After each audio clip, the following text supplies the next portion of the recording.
Good morning, everybody. It is August the 26th, 2016, and the whole world is awaiting Janet Yellen's speech today, which yesterday on the latest take was going to be a dovish, hawkish speech, which means she might emphasize raising interest rates a little more emphatically. I mean, I don't know what it means. I don't see how the Fed can do anything. But right now, 18% chance of a rate increase is what the market is telling us in September, and 50% plus in December. And with the November presidential elections and with the weak candidate that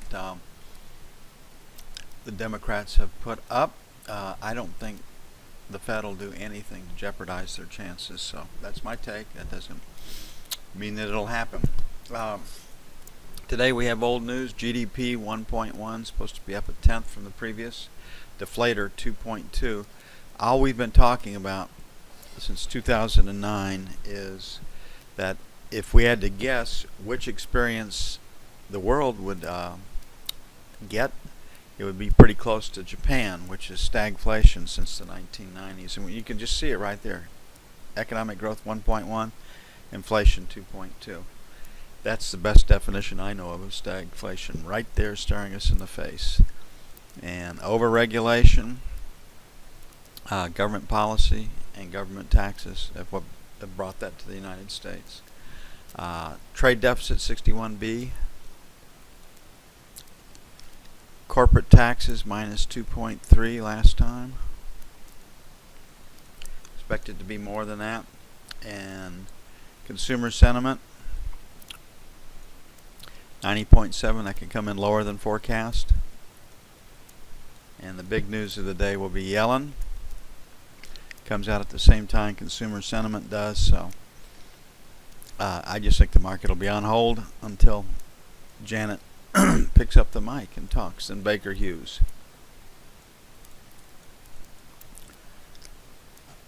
And the energy market will key off of that. So resistance starts really at 4. You can see that little edge right there. So 4 to 8 is where resistance is. So 3 to 7, sell 1. And again, really getting it done closer to 8 is the better trade. Then 11 to 15 will be sell 2. On the buy side, 01s to 29s. I don't think we're gonna, might trade from a 28 to an 08. What might be the range until Janet speaks. Buy 1. And then 21, 25, buy 2.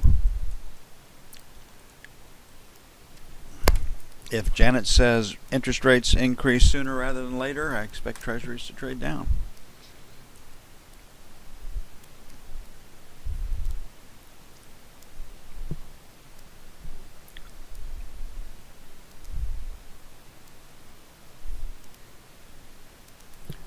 Looking for a fairly quiet morning into the news.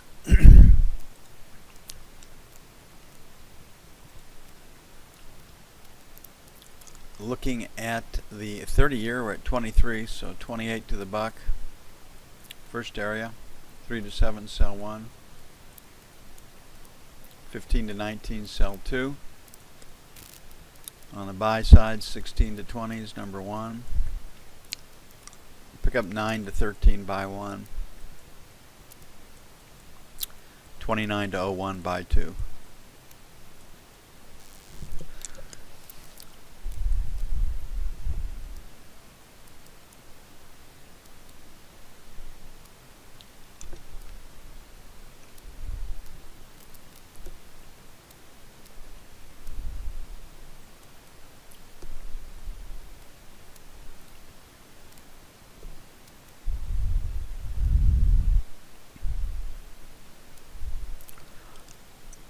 Gold was quiet overnight, didn't move much, as you would expect. We've been talking about today's speech by Yellen, really curtailing activity. What did drive the market this week was option expiration. We pointed out yesterday that 1325 would be the close.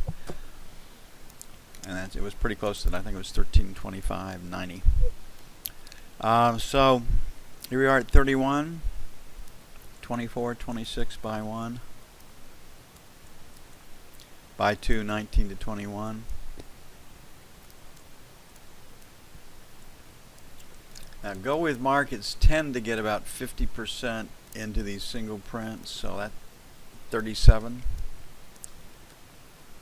So we'll make 34, 36, sell 1, and then 39, 41, sell 2.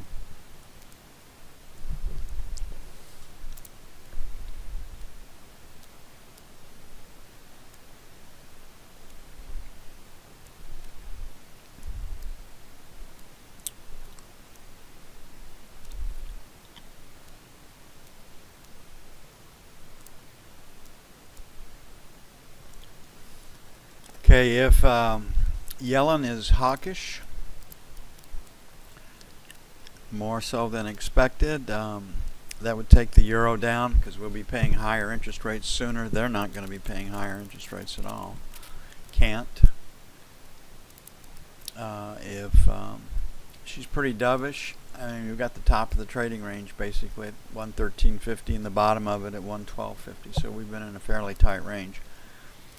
Top came in Germany, so 15 to 25. Sell 1. 13.50. Sell 2. On the buy side, I'm going to leave it at 12.75, and then 12.50. And Yellen can move this market.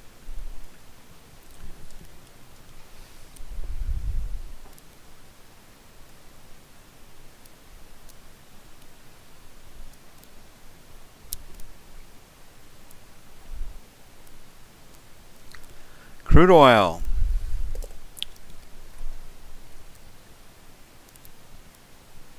Hasn't broken this week, so contango. We're oversupplied right now. Maybe next week, but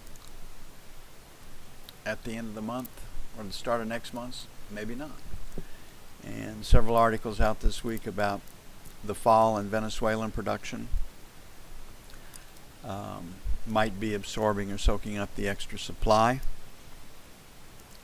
The problem they all face is the higher prices go, there's like 5,000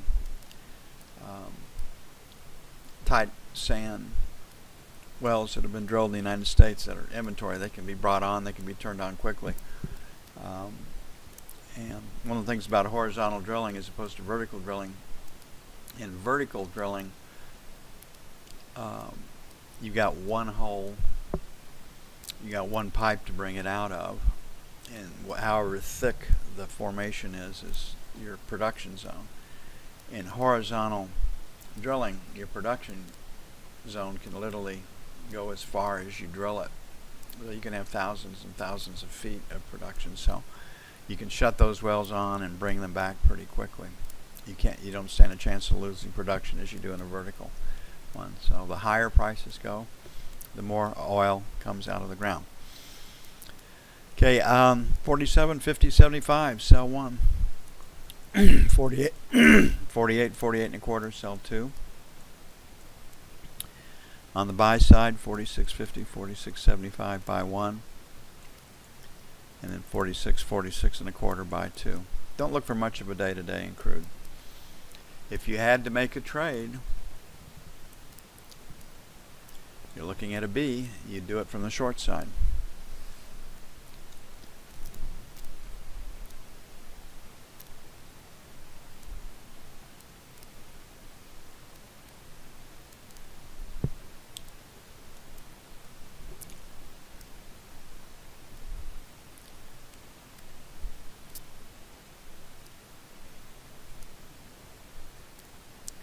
And the E-mini.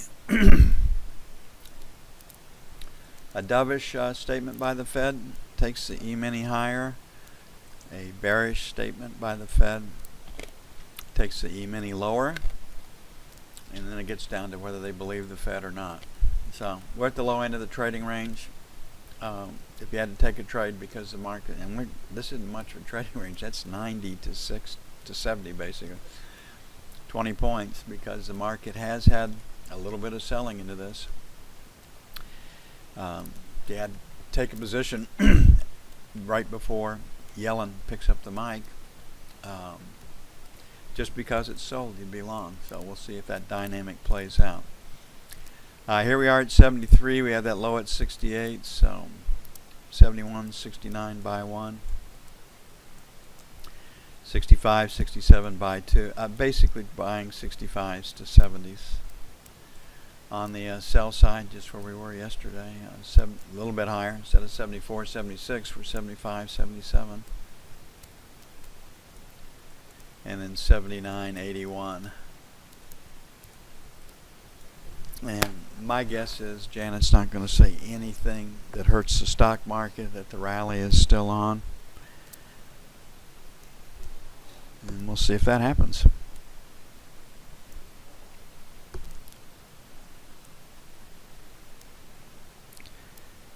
Okay, it's going to take a bit to get everything up and posted. I'm going to get busy on that. Back with you as soon as possible.